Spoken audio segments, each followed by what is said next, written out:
ওকে, মানে আচ্ছা বুঝতে পেরেছি। নিশ্চয়ই তোর গাড়ি আবার ওয়ার্কশপে পাঠিয়েছিস না? তো ওয়ার্কশপের ছেলেকে বাসানো দরকার ছিল কি? ম্যানেজারকে ফোন করতে বিল পাঠিয়ে দিত। ম্যানেজার দেখো বিল কত হয়েছে, দিয়ে দাও। পাপাই অনেক, আই লাভ হিম। বসো প্লিজ প্লিজ। তুমি? আমি একটা ওয়ার্কশপ চালাই। ও আচ্ছা আচ্ছা, মানে জেসিকা যেখান থেকে গাড়ি রিপেয়ারিং করে ওটা তোমারই ওয়ার্কশপ? জি। পাপাই জানো, ও অটোমোবাইল ইঞ্জিনিয়ার, আর নিজের চেষ্টায় ওই ওয়ার্কশপটা স্টাবলিশ করেছে। অনেক হার্ড ওয়ার্কিং ছেলে ও বাবা। Good, very good. তোমার ওয়ার্কশপটা জানো কোথায়?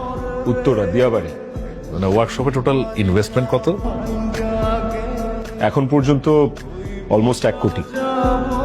আচ্ছা আচ্ছা, 1 কোটি। ইয়ারলি টার্নওভার কেমন? 30-40 লাখ। বাহ, তাহলে তো ভালোই। তুমি তো বেশ সচ্ছল। আমাদের কোম্পানির ইয়ারলি টার্নওভার কত? স্যার 5,000 কোটি টাকার মতো। আমাদের এই বাড়িটার দাম আনুমানিক কত হবে? স্যার আনুমানিক 25 কোটি টাকা তো হবে। আমার মেয়ে মানে জেসিকার মান্থলি হাত খরচ কত? স্যার কোনো মাসে 8 লাখ, কোনো মাসে 10 লাখ। আরে তাহলে তো প্রবলেম হয়ে গেল। আমার মানে আমার মেয়ের এত টাকা হাত খরচে ছেলে এফোর্ড করবে কিভাবে? আর আমার মেয়ে তো অভাব একদম সহ্য করতে পারে না, অভাব বেশি কষ্ট পায়। আর কষ্ট পেলে সংসারে অশান্তি, অশান্তি হলে সে আবার 2 দিন পর আমার বাড়িতে চলে আসবে। আমার মেয়ে কষ্ট পাবে। ম্যানেজার তুমি তো ভালো করে জানো যে আমার মেয়ের কষ্ট আমি একদম সহ্য করতে পারি না, তাই না? একটা জিনিস কি জানো ম্যানেজার, ফকিন্নির ছেলেদের না মাথায় তুলতে হয় না। তা না হলে শমশের হায়দারের মেয়েকে বিয়ে করার স্বপ্ন দেখাটা যে কতটা ভুল সেটা তারা বুঝতে পারত। আমি আসি।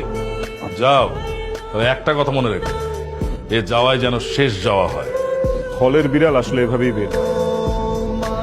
এই বাংলা সিনেমা আমার কাছে চেহারা আর ডায়লগগুলো শোনার জন্য খুব অপেক্ষা করছিলাম।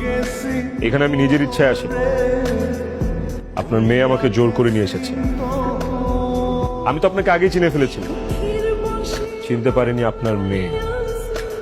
আপনার মেয়ের কাছে তো আপনি অনেক বড় hero, Popeye the sailor man. Sad but true, আপনি একজন টোটাল 0%। এই ব্যর্থতাও আপনার।